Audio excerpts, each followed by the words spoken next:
Hi guys, recording here from Italy under the Tuscan sun. As you can see, my face is already red, um, but I wanted to do a pickups video out of Italy. This will be rough, no editing, because I only have my cell phone here and I can't really edit. Hopefully the Wi-Fi will allow me to upload this video, so I'm gonna try to keep it short and show you my pickups. So we were walking to the Tower of Pisa, and immediately I found a game shop. It was completely by accident, I swear. Battle Fantasia, uh, from the guys, Arc System Works, from the guys who made Guilty Gear. It's a 2D fighter. Haven't played this one yet. It was €5, so I think that's an okay price. All these Italian games have a strange like tobacco seal on them. I ripped them off of most of them, but this one still has it. Then the day after we went to Florence, Firenze, and there was one retro shop mentioned. It really was on Google Maps, it really was a messy place, but I found some good stuff there. He had a lot of awesome stuff, but he was actually just running an eBay store, so he knew his prices.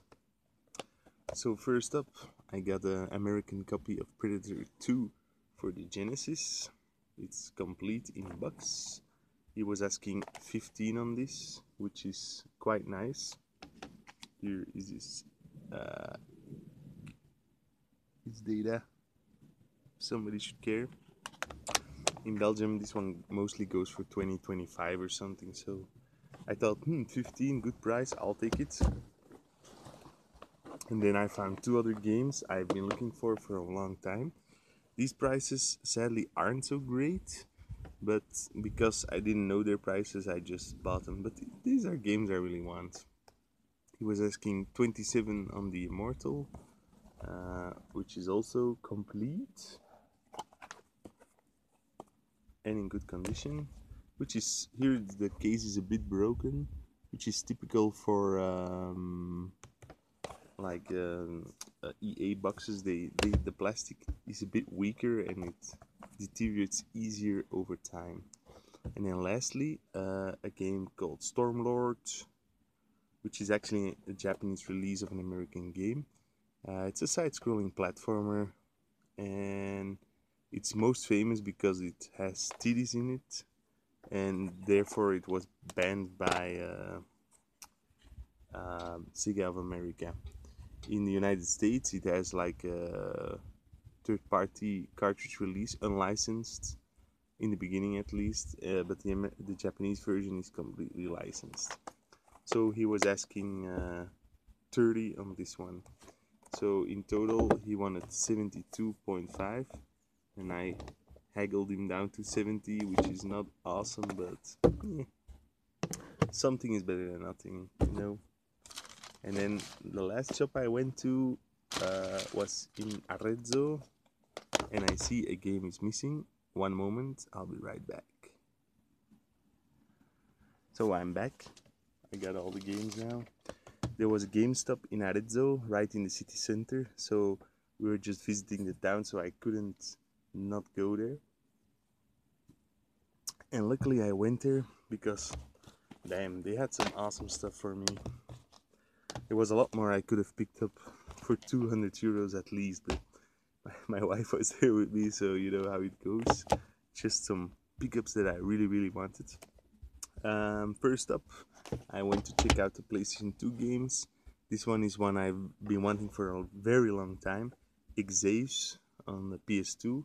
It was a Naomi arcade game, and it's a sort of Space Harrier clone. I heard it's not that great, but still I wanted this game for a long time. At the end of the Dreamcast Live, it was rumored that this one would be released as one of the last games for the Dreamcast, so that's why it's always been in my mind, you know. And this is a Koji Igarashi game for PS2, Nano Breaker. It's not that expensive or anything, but I've never seen a copy of it before. I hope it's not completely in Italian. It does say so on the back, so... Last game is also one I've been wanting for a very long time. Spectral versus Generation, which is a classic side-scrolling beat 'em up. Was also an arcade game on the Korean IGS system. Yeah, it was released in the UK, I guess, because it's completely in English. And I know you can find copies easily on eBay from Italy, but they're not expensive, like 10 euros. But the shipping from Italy is also 15 euros or something, so you pay 20 in total. Now I got it for 5 euros. These were all the PS2 games were 5 euros. So onwards to PSP. First up, a game I've never heard about. It's made by Hudson Soft, Rengoku 2, The Stairway to Heaven. It's an action RPG. Whoa, it's cool. It has somebody printed out some cheats. So it was 450, so that's why I decided to pick it up. And then this one, of course, I couldn't leave behind. I think it's also included in the Wii compilation disc. This one was 950, so the most expensive game of the lot. This one is also an expensive game online, especially the European version. Metal Slug XX, which is a PSP original game, not an arcade port game. Just a hack of older Metal Slug games, but who doesn't like Metal Slug? And lastly, El Shaddai for PS3. This one was $5.90. I already had this game on 360, but then my 360 died, then I sold all my games, and I've been wanting it back ever since.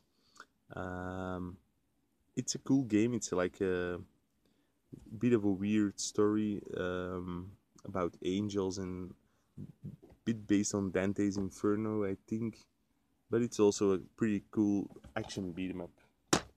So that's why I picked it up. Oh yeah, also before I forget, it was super hot in Firenze, and it is super hot right now. So we came across like a card game store, and I convinced my girlfriend to buy a dual deck and started magicking. So that's also a pickup and a plus. She actually kind of likes it. Not for every day, but she likes it. And also we're out here in nature in Tuscany, and from my terrace where I'm sitting on right now, I can see wild boars in the evening. And inside the apartment, we also have very special guests. Scorpions. These apparently, their bite is not lethal. I'll get my buddy out for you guys. But damn. Not... He's a scary little fucker. But to discover this in your bathroom for the first time is quite frightening. This is already the third we found, so we're getting used to it. Well, I'm gonna try to upload this video right now. Hopefully I'm able to on the Wi-Fi here. Thank you guys for watching, and probably see you guys when I get back from Italy.